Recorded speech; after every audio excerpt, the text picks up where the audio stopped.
Shalom saudara-saudaraku, pada hari ini kembali saya hendak menyampaikan firman Tuhan yang pembacaannya diambil dari Markus 8 ayat 1 sampai 9 yang demikian.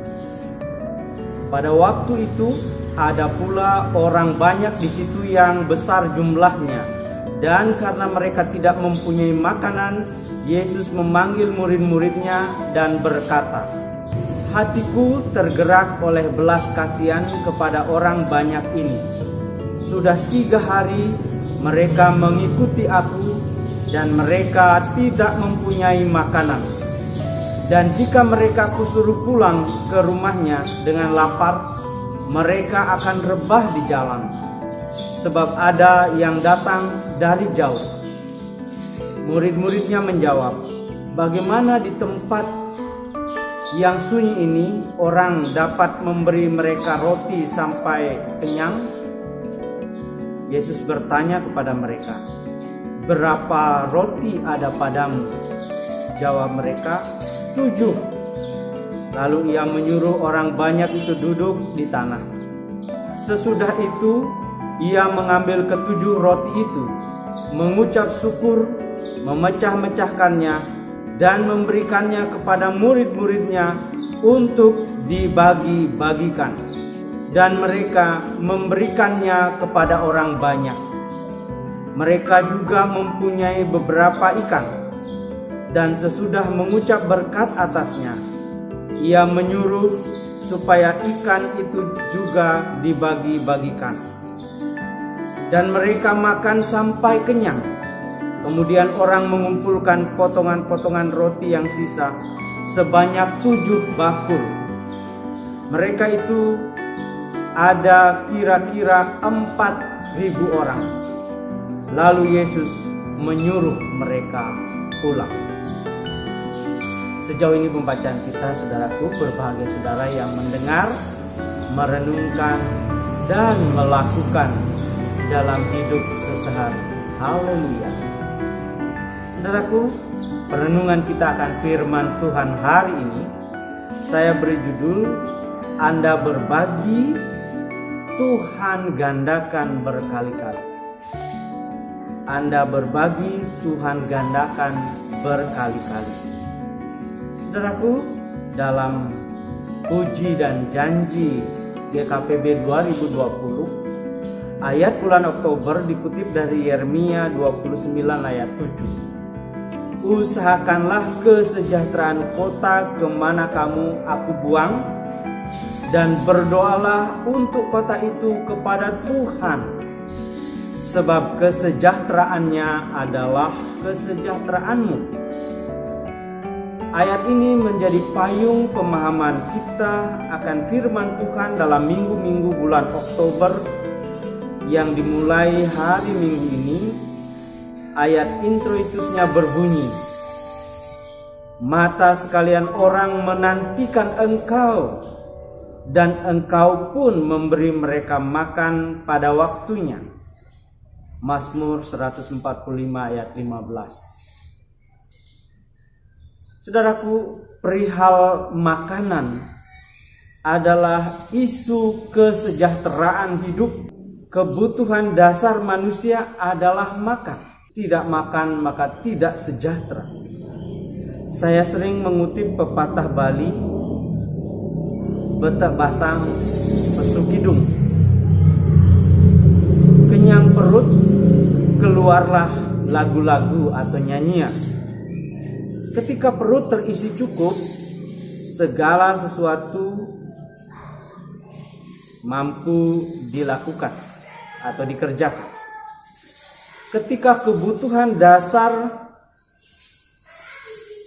terpenuhi, yakni hidup sejahtera, barulah iman bisa diwujud nyatakan secara benar. Karena itu seorang pribadi, keluarga, bahkan jemaat harus mengusahakan kesejahteraan, baik bagi diri sendiri, sesama, baik bagi diri sendiri maupun sesama.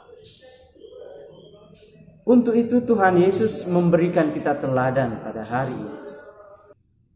Yang pertama, perasaan belas kasih. Dalam bahasa Inggrisnya lebih mudah dipahami, yakni compassion. Saya terjemahkan sebagai rasa iba, belas kasih atau rasa iba. Rasa iba itu adalah perasaan yang sama dengan mereka yang mengalami penderitaan atau sakit penyakit ataupun kelaparan. Kendati pun saya atau saudara yang merasa iba tidak mengalaminya. Kalau saudara sakit dan menangis tiada henti karena merasakan beratnya sakit, lalu yang melihat saudara meneteskan air mata karena terbayang beratnya sakit saudara, maka yang lain itu sedang merasa berbelas kasihan atau merasa iba kepada saudara. Tuhan Yesus mencontohkan suatu perasaan iba ketika ia mengatakan, "Sudah 3 hari mereka mengikuti aku, dan mereka tidak mempunyai makanan. Dan jika mereka kusuruh pulang ke rumahnya dengan lapar, mereka akan rebah di jalan, sebab ada yang datang dari jauh." Apabila hari ini ada saudara yang mengalami masalah, belum mempunyai sumber untuk mendapatkan hasil berupa biaya hidup, maka dengarkanlah ungkapan belas kasihnya kepada saudara. Ia berkata, "Hatiku tergerak oleh belas kasihan kepadamu. Sudah lama engkau mengikut aku, tetapi hari ini engkau ada dalam masalah, yakni bagaimana membiayai hidupmu." Bila saudara percaya dan menghadap Tuhan Yesus dan mau mendengar kata-katanya, itulah yang ia sedang perkatakan kepada saudara. Tetapi itu sangat tergantung kepada keyakinan iman saudara. Apakah saudara memilih untuk mendengar bahwa dia sedang berbelas kasih kepada Anda atau tidak? Yang kedua, saudaraku, adalah pernyataannya, periksa bekalmu. Banyak penafsir berpendapat bahwa kisah mujizat yang dinyanyikan oleh anak-anak sekolah minggu sebagai berikut. 5 roti dan 2 ikan, Tuhan Yesus yang memberkati. Dimakan 5.000 orang, sisa 12 keranjang. Yang nampaknya adalah varian versi pembacaan Alkitab hari ini, di mana dari 7 roti diberkati dan dibagi-bagi kepada 4.000 orang, sisanya 7 bakul, bukanlah semata-mata kisah mujizat simsalabim yang dibuat oleh Tuhan Yesus, melainkan mujizat yang terjadi beralaskan periksa dulu bekalmu, periksa dulu berkatmu. Sebab menurut iblis yang mencobai Tuhan Yesus pada saat 40 hari 40 malam di padang gurun, sebetulnya Tuhan Yesus bila mau, saya ulangi, bila mau, kekuasaannya bisa merubah batu untuk menjadi roti tanpa harus meminta para murid memeriksa bekal mereka. Tetapi toh ia memilih berkata kepada para murid, "Berapa roti yang ada padamu?"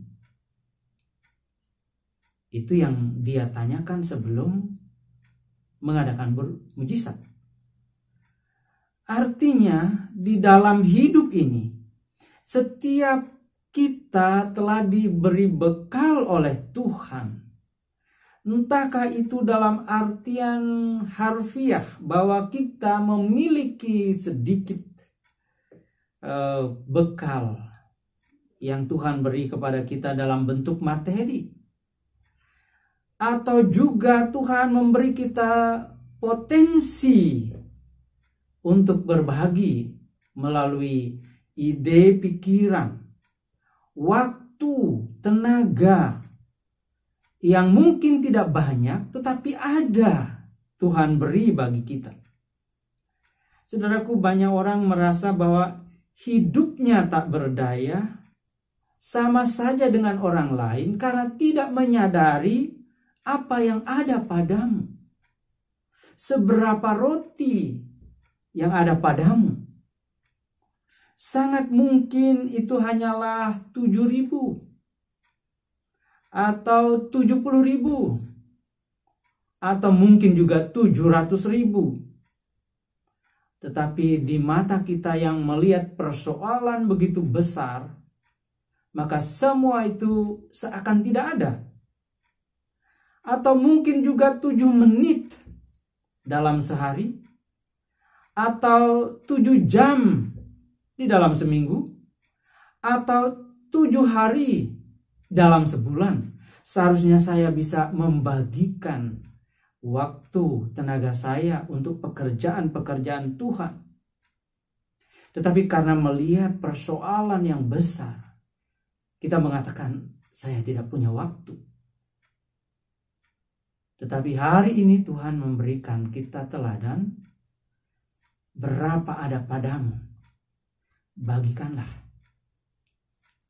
Lalu yang ketiga, saudaraku, dan ini yang menjadi judul renungan kita, Tuhan menggandakan berkali-kali apa yang kita bagi walau sedikit. Saya ulangi, Tuhan menggandakan berkali-kali ketika saudara mau berbagi. Saudaraku, saya pernah melayani panti asuhan selama 10 tahun. Dan selama 10 tahun itu beberapa kali menulis namanya proposal. Proposal untuk membuat usaha ekonomi produktif atau UEP. Jadi beberapa kegiatan untuk anak-anak panti, baik untuk latihan maupun untuk menghasilkan.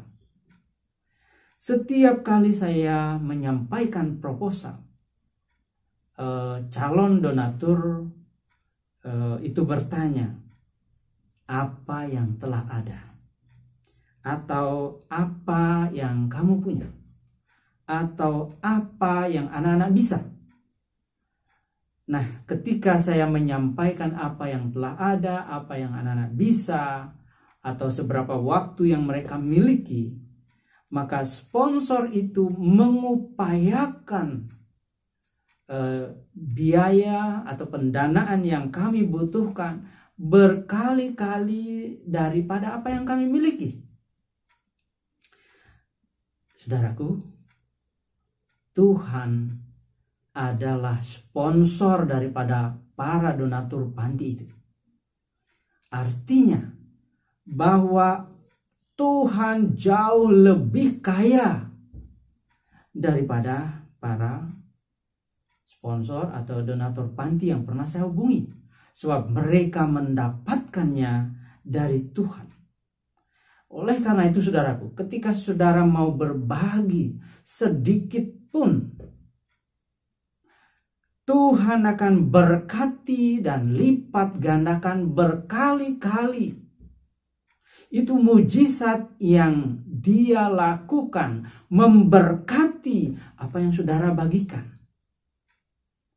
Dan hal ini hanya berlaku bagi mereka yang mengimaninya. Oleh karena itu, mari saudaraku, apa yang ada padamu, jangan sembunyikan, bagikanlah. Karena Tuhan mau bermujizat, berlandaskan apa yang saudara bagikan kepada mereka yang membutuhkan. Ingat, Tuhan Yesus mau memberkati dan melipat gandakannya berkali-kali di atas kesediaan iman saudara untuk berbagi.